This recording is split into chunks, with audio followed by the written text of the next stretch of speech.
first of all, this is all about politics. It's really not about the post office, and the witnesses reflect that. It's remarkable, some of the claims that have been made by these individuals, and Ms. Graves raising questions in her work about dark money and sources of funds when her own organization received over $500,000 from outside sources. And then Mr. Painter apparently thinks he's still campaigning for office, and you're very animated in your responses, yet and you want to tout your Republican credentials when you ran for the Senate as a Democrat. And in 2016, you filed a complaint claiming that James Comey violated the Hatch Act when he released information about the newly discovered emails on Hillary Clinton's computers.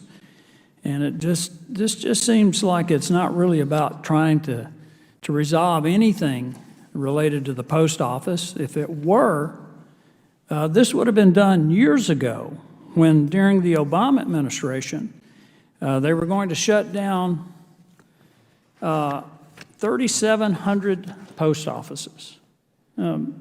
And I know Mr. Connolly cares deeply about this, and I think you and I and other members of this committee really want to see reform for the post office, but they were planning to cut $14 billion.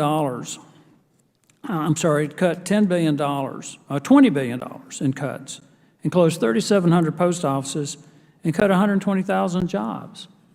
And this is all documented in the Washington Post. Since we're using the Washington Post as a source, I've got multiple articles here from the Washington Post talking about the problems with the delay in the delivery of mail, the changes that were being made, the closure of sorting facilities, not just taking sorting machines out, but closing facilities. Would my friend yield for a minute? And I'll be happy to yield. We'll freeze his time. Please freeze his time. Just as a matter of record, it was not the Obama administration, it was the Postal Service, and it was under the previous Postmaster General prior to Ms. Brennan, Mr. Donahue.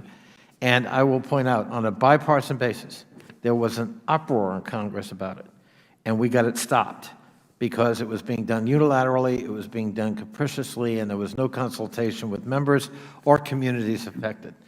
I just wanted to make that point because there was, Mr. Comer mentioned in our last hearing that where was the Democratic outrage then? Actually, there was a ton of it, and I was here for that.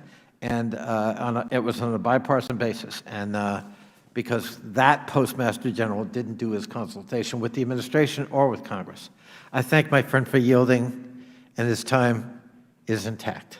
And I appreciate your comments on that, and it was an outrage with Congress. But the point is that the post office has had major problems for years, and that we've been trying to sort through this in the most effective way that we can to resolve the problems with the post office.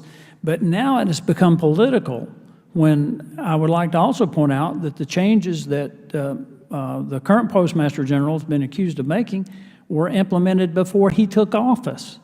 He's the one that stopped them.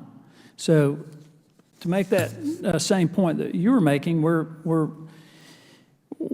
I think we're trying to cast aspersions where they're not justified. As for these other issues, I just think that this has become so highly partisan, and just adds to the divisiveness of our ability, of what's going on in Congress, that makes our ability to get anything done almost impossible.